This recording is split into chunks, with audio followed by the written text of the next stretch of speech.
Hello guys, welcome back to our channel. నేను వచ్చేసి Akbar Shaik all videos. So guys, ముందుగా ఎవరైతే మన ఛానల్ సబ్స్క్రైబ్ చేసుకోలేదో అలాగే సబ్స్క్రైబ్ చేసుకోండి. సో పక్కన ఉన్న బెల్ ఐకాన్ని ప్రెస్ చేయండి. సో లేటెస్ట్ వీడియోలు మీకు నోటిఫికేషన్ ద్వారా వస్తాయి. సో గైస్, ఈరోజు అయితే పోల్ట్రీ ఫామ్ గురించి. సో మన ఈ ఫీడర్లు అనేవి నిన్ననైతే క్లీన్ అయితే అయినాయి. సో క్లీన్ అయిన తర్వాత కొందరు నిర్లక్ష్యం చేయడం వల్ల మనకు ఏమేమి ప్రాబ్లం అవుతాయి అనేది మీకు తెలియజేస్తా.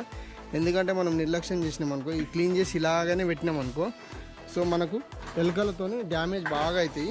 సో ఎలుకలు ఏం చేస్తాయంటే చూస్తురా మీరు, ఇలా కట్ చేస్తాయి. సో ఇది టోటలీ బ్లాక్ మొత్తం కట్ చేస్తాయి.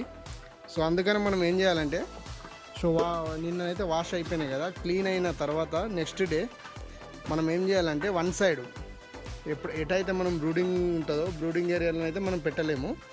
సో బ్రూడింగ్ ఏరియా కాకుండా వేరే ఏరియా, అంటే ఇప్పుడు ఈ ఏరియా ఉన్నది, సపోజ్ ఇప్పుడు ఈ ఏరియా. సో నేను వాటర్ ట్యాంకర్లు అయితే నిన్ననే పెట్టేసిన ఇవి. సో ఇప్పుడు ఫీడర్లు కూడా పెట్టేస్తుంది దీనికి తాడ్లకు.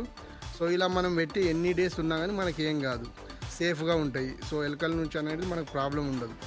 సో ఇంకా మిగతా అన్నీ ఏం చేయాలంటే, మిగతా మన స్టాండ్లు ఉన్నాయి కదా, ఇలా ఈ స్టాండ్ల మీద అనేది మనం వీటిలో అనేటి కవర్స్ కానీ ఫీడర్ రై, సో వాటర్ రై కానీ ఇవన్నీ అక్కడ పెట్టుకోవాలి. ఎందుకంటే హైట్లోనే ఉంచాలి. కింద ఉన్నాయి అనుకో, సో మనకు ఎలుకల నుంచి చాలా ప్రాబ్లం అవుతాయి. ఎందుకంటే ఎలుకలు టూ మచ్గా కట్ చేస్తూనే ఉంటాయి.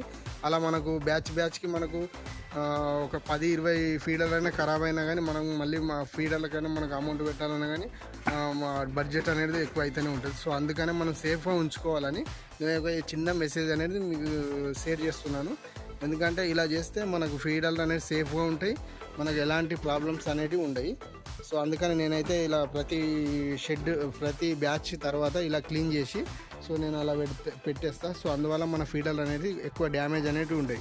ఓకే గైస్, సో గైస్ ఈ వీడియో చూస్తున్న అందరికీ షేర్ చేయండి, లైక్ చేయండి, కామెంట్ పెట్టండి.